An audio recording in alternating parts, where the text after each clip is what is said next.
हर हर महादेव। कथा मंजरी ज्ञान में आप सभी भक्तों का हृदय से स्वागत है। देवों के देव महादेव का सबसे प्रिय मास सावन प्रारंभ हो चुका है। सावन का महीना केवल एक मौसम नहीं बल्कि शक्ति साधना और भोलेनाथ की असीम कृपा प्राप्त करने का सबसे पवित्र समय है। मान्यता है कि सावन के सोमवार को जो भी भक्त सच्चे मन से भगवान शिव की पूजा करता है, व्रत रखता है और उनकी दिव्य कथा का श्रवण करता है, महादेव उसकी सभी मनोकामनाएं पूर्ण कर देते हैं। आज के इस विशेष वीडियो में हम सुनेंगे सावन सोमवार की वह परम दिव्य कथा जिसने एक गरीब साहूकार के जीवन को खुशियों से भर दिया था। कथा के अंत में हम करेंगे महादेव की एक अति शक्तिशाली दिव्य प्रार्थना, जिसका पाठ या श्रवण आपके घर से दुखों और नकारात्मक ऊर्जा को सदा के लिए समाप्त कर देगा। इसलिए वीडियो को बिना स्किप किए अंत तक पूरा अवश्य देखें। अगर आप महादेव के सच्चे भक्त हैं तो कमेंट बॉक्स में हर हर महादेव लिखकर अपनी हाजिरी जरूर लगाएं और चैनल को सब्सक्राइब करना ना भूलें। भक्तों, कथा प्रारंभ करने से पूर्व यह जानना अत्यंत आवश्यक है कि सावन का सोमवार इतना फलदायी क्यों माना जाता है। पौराणिक मान्यताओं के अनुसार सावन के महीने में ही माता पार्वती ने भगवान शिव को पति रूप में पाने के लिए कठोर तपस्या की थी। उनकी निष्ठा से प्रसन्न होकर महादेव ने सावन के सोमवार को ही उन्हें स्वीकार किया था। इसके अतिरिक्त समुद्र मंथन के समय जब संसार को भस्म करने वाला हलाहल विष निकला, तब ब्रह्मांड की रक्षा के लिए भगवान शिव ने उस विष को अपने कंठ में धारण कर लिया। विष के प्रभाव से महादेव का शरीर अत्यधिक तपने लगा। तब सभी देवताओं ने उन पर जल अर्पित कर उन्हें शीतलता प्रदान की। यही कारण है कि सावन में शिवलिंग पर जल और बेलपत्र चढ़ाने का विशेष महत्व है। आइए अब पूरे मनोयोग से सावन सोमवार की उस पौराणिक कथा का श्रवण करते हैं। एक समय की बात है, किसी नगर में एक अत्यंत धनी साहूकार रहता था। उसके पास धन दौलत मान सम्मान सब कुछ था, लेकिन एक बहुत बड़ा दुख भी था। उसकी कोई संतान नहीं थी। संतान न होने के कारण साहूकार और उसकी पत्नी अत्यंत दुखी रहते थे। साहूकार भगवान शिव का अनन्य भक्त था। वह प्रति सोमवार को नियम पूर्वक भगवान शिव का व्रत रखता, मंदिर जाकर शिवलिंग का जलाभिषेक करता और दीप जलाकर महादेव से संतान प्राप्ति की प्रार्थना करता था। साहूकार की इस निश्चल भक्ति को देखकर एक दिन माता पार्वती द्रवित हो गईं। उन्होंने भगवान शिव से कहा, हे प्राणनाथ, यह साहूकार आपका सच्चा भक्त है। यह वर्षों से आपकी निष्कम भक्ति कर रहा है। कृपा इसके दुख दूर कीजिए और इसे पुत्र प्राप्ति का वरदान दीजिए। भगवान शिव ने मुस्कुराकर कहा, हे देवी, यह संसार कर्म चक्र पर चलता है। प्रत्येक प्राणी को उसके कर्मों का फल भुगतना पड़ता है। इस साहूकार के भाग में पुत्र सुख नहीं है। परंतु माता पार्वती के बार बार आग्रह करने पर भोलेनाथ पिघल गए और उन्होंने कहा, हे पार्वती, आपकी हठ के कारण मैं इसे पुत्र प्राप्ति का वरदान देता हूं, परंतु यह बालक केवल 12 वर्ष की आयु तक ही जीवित रहेगा। 12 वर्ष पूर्ण होते ही इसकी मृत्यु हो जाएगी। साहूकार अंतर्यामी था। और उसने महादेव की यह बात सुन ली। उसे न तो बहुत अधिक प्रसन्नता हुई और न ही दुख।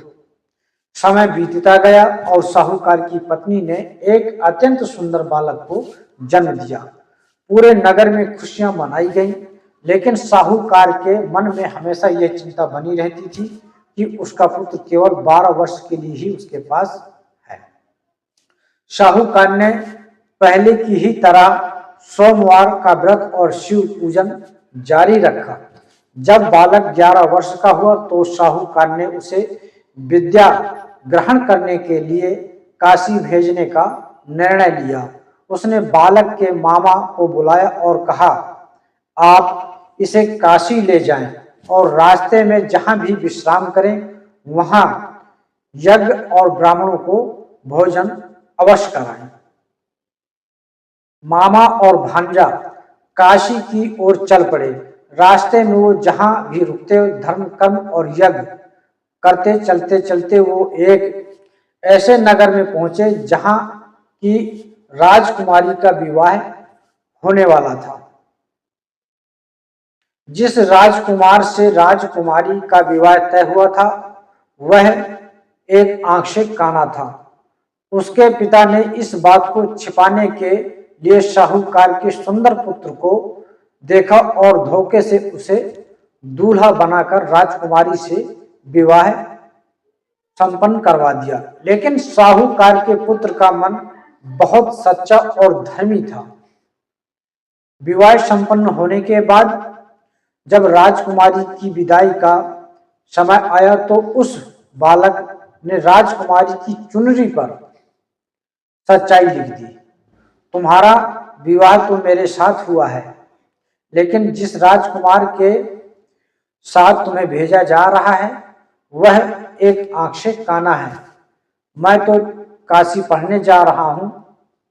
जब राजकुमारी ने यह पढ़ा तो उसने काने राजकुमार के साथ जाने से मना कर दिया और अपने पिता से कहा कि सच्चा पति वही है जिसने चुन्नी पर यह संदेश लिखा है। राजा ने अपनी पुत्री को वहीं रोक लिया। इधर साहूकार का पुत्र और उसका मामा काशी पहुंचे। बालक अपनी शिक्षा में लीन हो गया। देखते ही देखते वह दिन आ गया जब बालक की आयु 12 वर्ष पूर्ण हो रही थी। उस दिन मामा ने यज्ञ का आयोजन किया। बालक की तबीयत बिगड़ने लगी। उसने अपने मामा से कहा, मामा जी मेरी प्रकृति ठीक नहीं लग रही है, मैं सोने जा रहा हूं। बालक कमरे में जाकर सो गया और कुछ ही देर में शिव के विधान के अनुसार उसके प्राण पखेरु उड़ गए। जब मामा ने बालक को मृत देखा तो वो रोने बिलखने लगे। उसी समय भगवान शिव और माता पार्वती वहां से गुजर रहे थे। माता पार्वती ने जब किसी की करुण क्रंदन की आवाज सुनी तो उन्होंने महादेव से देखने का अनुरोध किया। जब माता पार्वती ने उस बालक को देखा तो उन्होंने पहचान लिया कि यह वही साहूकार का पुत्र है। माता पार्वती भावुक हो गई और उन्होंने महादेव से कहा, हे स्वामी, इस बालक के माता पिता अत्यंत धार्मिक हैं। अगर यदि यह बालक मृत ही रहा तो इसके माता पिता अपने प्राण त्याग देंगे। कृपा अपने भक्त के भक्ति का भाव का मान रखिए और इसे जीवन दान दीजिए। भगवान शिव ने अपने भक्त के सत्य और निष्ठा को देखकर उस बालक को पुनः जीवित कर दिया। बालक हर हर महादेव कहते हुए उठ बैठा। इसके बाद बालक अपने मामा के साथ पुनः अपने नगर की ओर लौटा। रास्ते में वह उसी राजा के नगर में पहुंचा। राजा ने अपनी पुत्री का विवाह पूरे आदर सत्कार के साथ उस बालक से कर दिया और बहुत सारा धन देकर विदा किया।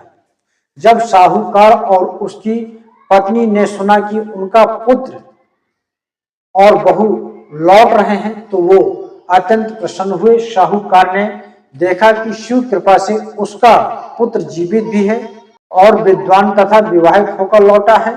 साहूकार ने भगवान शिव का कोटि कोटि धन्यवाद किया। जिस प्रकार भगवान शिव ने साहूकार की मनोकामना पूर्ण की और उसके पुत्र को जीवन दान दिया। ठीक उसी प्रकार जो भी भक्त श्रावण सोमवार का व्रत रखकर इस कथा को सुनता है या पढ़ता है, महादेव उसके समस्त दुखों का नाश कर देते हैं।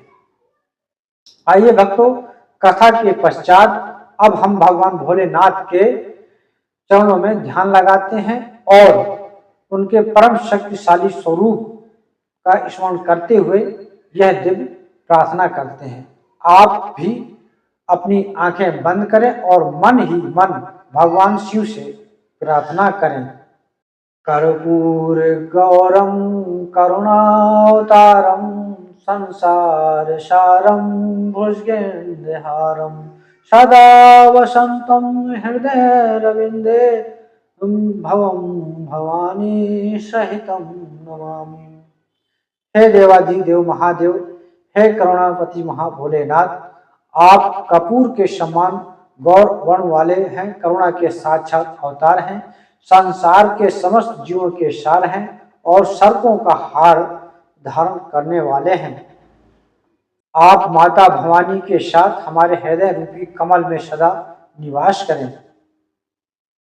हे नीलकंठ, हे त्रिनेत्रधारी, हम अज्ञानी हैं, माया मोह के बंधन में बंधे हैं। सावन के इस पावन मास में हम आपके पावन चरणों में शीश झुकाते हैं। हमारे समस्त पापों, कष्टों, रोगों और दरिद्रता का नाश कीजिए। हमारे परिवार में सुख, शांति, समृद्धि और उत्तम स्वास्थ्य का वास हो। हे आशुतोष, जैसे आपने साहूकार की पुकार सुनी, वैसे ही अपने हर भक्त की मनोकामना पूर्ण कीजिए। ओम नमः शिवाय, ओम नमः शिवाय, ओम नमः शिवाय। आशा करते हैं कि कथा मंजरी ज्ञान की यह प्रस्तुति आपको अत्यंत आनंदमयी और फलदायी लगी होगी। इस पावन कथा और प्रार्थना को अपने मित्रों और परिवारजनों के साथ शेयर करके पुण्य के भागीदार बने। अगर आपने अभी तक हमारे चैनल को सब्सक्राइब नहीं किया तो कृपया कथा मंजरी ज्ञान को तुरंत सब्सक्राइब करें और बेल आइकन दबाएं ताकि आने वाली हर भक्ति कथा आप तक सबसे पहले पहुंचे। बोलिए हर हर महादेव। मिलते हैं अगली श्रावण विशेष वीडियो में, तब तक के लिए धन्यवाद।